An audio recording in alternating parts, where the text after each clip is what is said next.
Hello everyone, welcome to the first of our Advent reflections. I'm planning to do at least 4 of these throughout Advent, but it depends on inspiration, time and Graeme's ability to edit, as he's not been feeling well. So keep an eye out on YouTube and Facebook and email for when the next one appears. Our first one today looks at the carol In the Bleak Midwinter. In the bleak midwinter, frosty wind made moan. Earth stood hard as iron, water like a stone.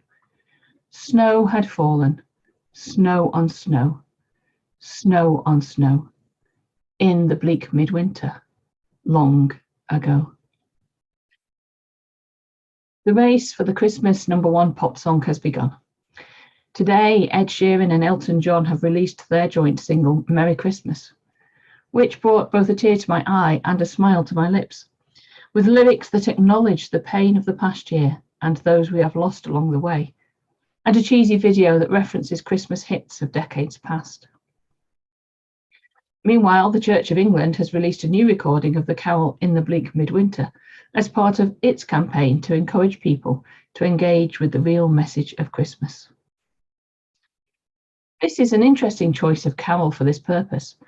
I know many who disagree with the picture it paints of the infant Jesus being born in a cold European winter, rather than the warmer temperatures of Bethlehem, and ignores the fact that the 25th of December is unlikely to have been his actual birth date.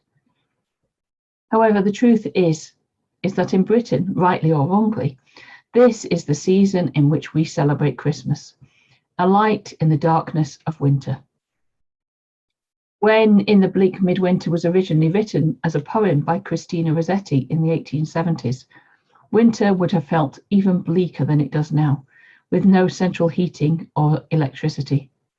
As those who have suffered from the after effects of Storm Arwen will testify, days would be long, cold and dark.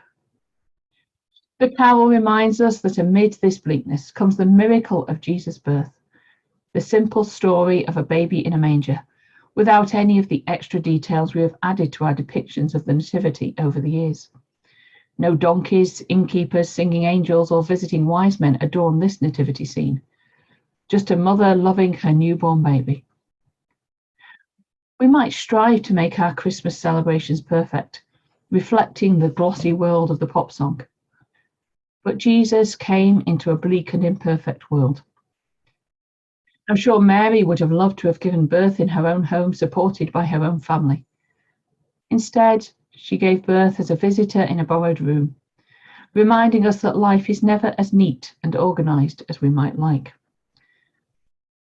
The author of the poem wonders what she can offer to God made flesh, and concludes that all Jesus asks us to offer him is our hearts, our imperfect selves, that he welcomes in a bleak and imperfect world. What can I give him, poor as I am? If I were a shepherd, I would bring a lamb. If I were a wise man, I would do my part. Yet what I can, I give him. Give my heart.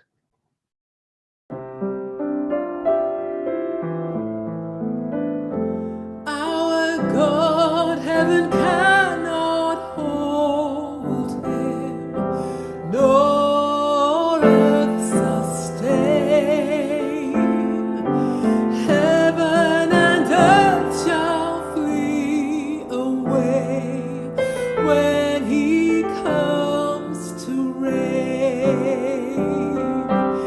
In the bleak midwinter, a stable bear sufficed. God the Lord Almighty,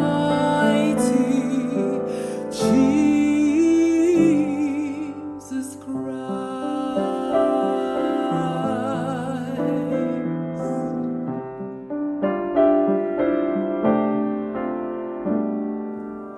Angels and archangels